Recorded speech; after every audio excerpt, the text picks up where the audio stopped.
Eu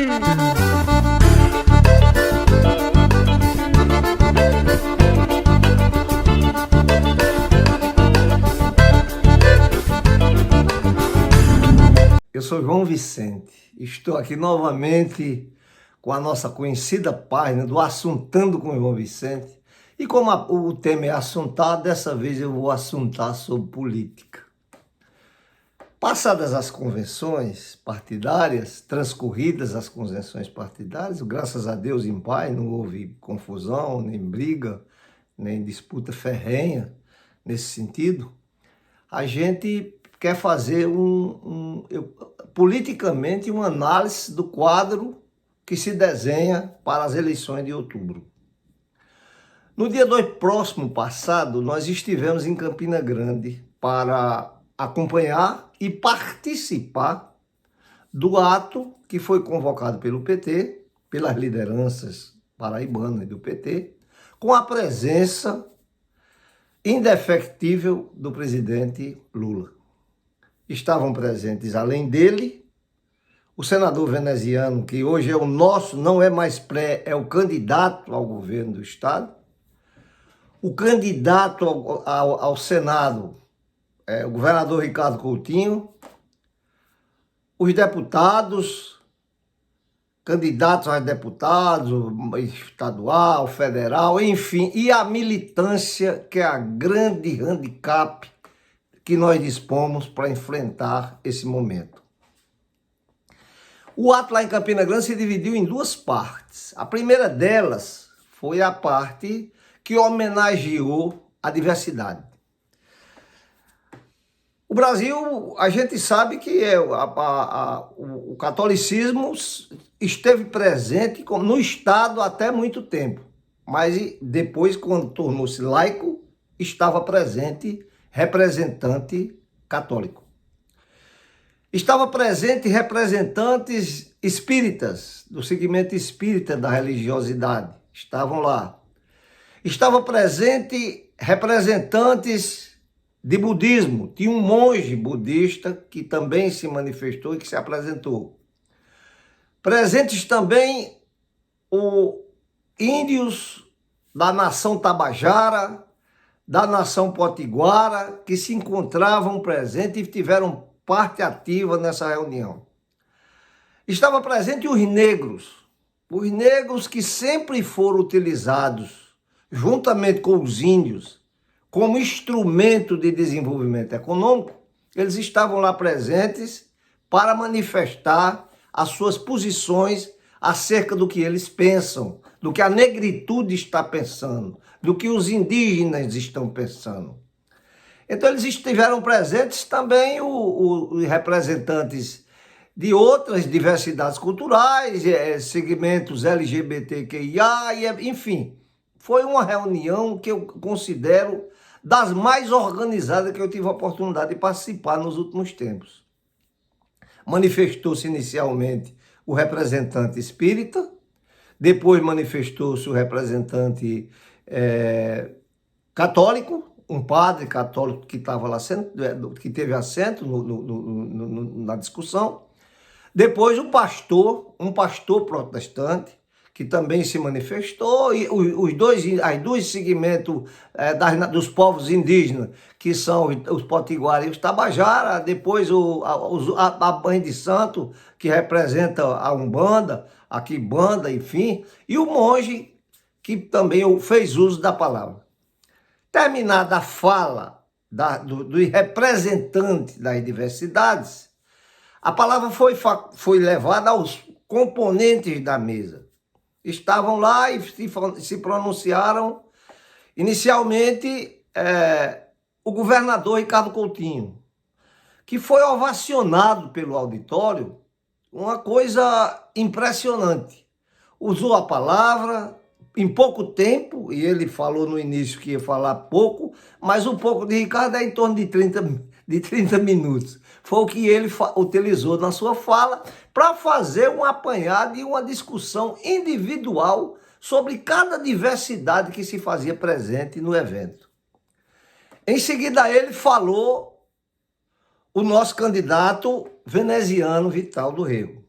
Veneziano também foi econômico nas palavras, enalteceu o ato, achou de bom alvitre, comprometeu-se com a causa das diversidades que estavam presentes e convocou e convidou os presentes para o ato político que iria se realizar lá no Parque do Povo no final da tarde, como também o fizera o governador Ricardo Coutinho. E por fim a fala de Lula.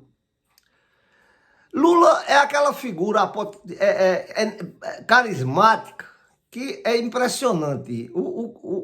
A capacidade que ele tem de magnetizar, hipnotear massas é impressionante. Na simplicidade da sua fala, ele teceu considerações sobre todos os segmentos que estavam presentes e comprometeu o governo dele, que se iniciará em 1º de janeiro, comprometeu o governo dele com todos aqueles reclamos sociais que ali estavam presentes naquele momento. E isso foi, e ele dizendo, isso aqui não é promessa, isso aqui é compromisso. E compromisso de Lula a gente sabe que ele cumpre, né? Compromisso de Lula, compromisso de Ricardo, a gente sabe que são compromissos que são cumpridos, rigorosamente cumpridos. E é isso que Veneziano se compromete também a fazer. Pois bem, à tarde aconteceu o evento lá do Parque do Povo. O evento o palanque foi montado na pirâmide. Quem conhece Campina Grande, conhece o Parque do Povo, sabe que é uma grande pirâmide que existe, e lá embaixo dela é onde existe a festa maior do São João. Foi lá que foi arrumado o palco e o cenário para o ato político que se sucederia. Eu sinceramente, do alto dos meus 76 anos, muitas eleições, como diria Napoleão, do alto dessas pirâmides, muitos séculos o contemplam. Eu digo, do alto desses 76 anos, muitas eleições o contemplam. E eu comecei a observar, quem conhece Campina Grande, a rua Major Belmiro, é onde fica o frontispício da ABB, da Associação Atlética do Banco do Brasil. Posicionou-se uma fila que se iniciava na esquina e ia até quase ao Café São Brás, lá já na rua Almirante Barroso.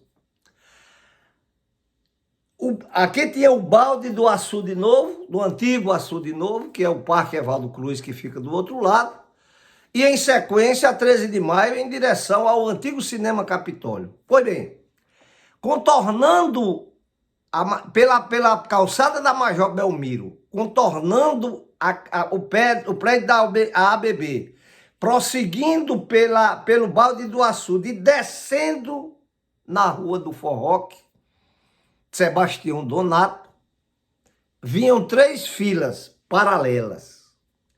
Do lado do Capitólio, do antigo restaurante Cabana do Posidônio, vinham umas 3 filas paralelas, que eram intermináveis, era passando e mais gente aderindo. Então, 3 a 3, elas entravam na rua Sebastião Donato e construíam aquilo que eu, exagerando, chamei um rio de gente. Descia de lá, entrava na pirâmide e ia tomando seus lugares. Por volta de 5 horas da tarde, a pirâmide já estava superlotada.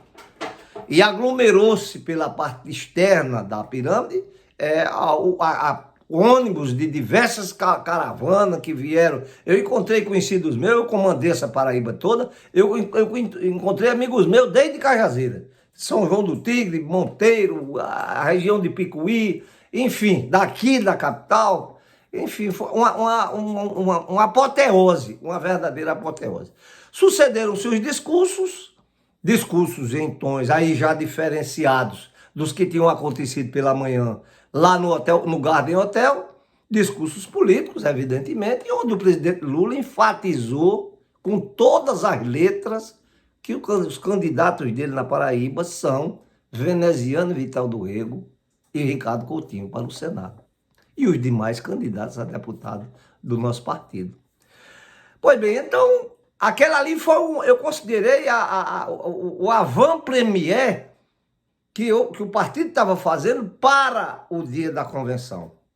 O dia da convenção, vocês sabem que é mais um dia de homologação de nomes do que até de falas. Existem eventos, tem a presença de todas as lideranças, muitos deputados, os deputados dos partidos da nossa coligação, do MDB, e dos outros partidos que são PCdoB, e etc., que somam conosco, Partido Verde. A presença da candidata a vice-governadora na chapa, que já estava também pela manhã lá no evento da diversidade, doutora Maísa Cartacho, que esteve lá presente, Jeová Campos, que é candidata a suplente, Alexandre, que é o segundo suplente de senador, e demais lideranças, que eram tantas que a gente foge até a lembrança, o nome. Então aconteceram ontem as convenções. Eu asseguro a vocês que o que aconteceu lá no Cabo Branco, em termos de harmonia, foi tranquila. Não houve nenhuma escaramuça, não houve nenhuma impaciência, não houve nenhuma impertinência, ninguém tomou o microfone de mão de ninguém, todo mundo falou, e foi possível, e foi homologado no final, numa concentração também que eu considero apoteótica, porque nós não havia mais lugar para colocar o pé. Também caravanas vindas de Sousa, de Cajazeira, de outras localidades, a gente percebeu naquela ocasião. Foi um evento significativo. Ontem terminaram as convenções. Hoje nós já não temos mais pré-candidatos. Nós temos hoje candidatos. E ontem começou o pontapé inicial da campanha que se desenha para o ano de 2022. Que a gente espera que seja a campanha da restauração do Estado de direito civil. De direito democrático, o verdadeiro Estado de direito democrático. A eleição de Lula me parece uma eleição definida no primeiro turno. Onde quer que você vá, não há, é uma unanimidade, quase que uma unanimidade. As exceções existem, né? Evidentemente, isso aí ninguém pode, isso é da democracia, as divergências existem. É natural que aconteçam essas divergências. Mas numa análise que nós fizemos, muito expedita sobre a questão do panorama nacional, nós pegamos os 5 maiores colégios eleitorais do Brasil, a começar por São Paulo, que é o maior. São Paulo, o PT não ganha uma eleição desde 2002. Não ganhava, o PT não ganhava uma eleição desde 2002.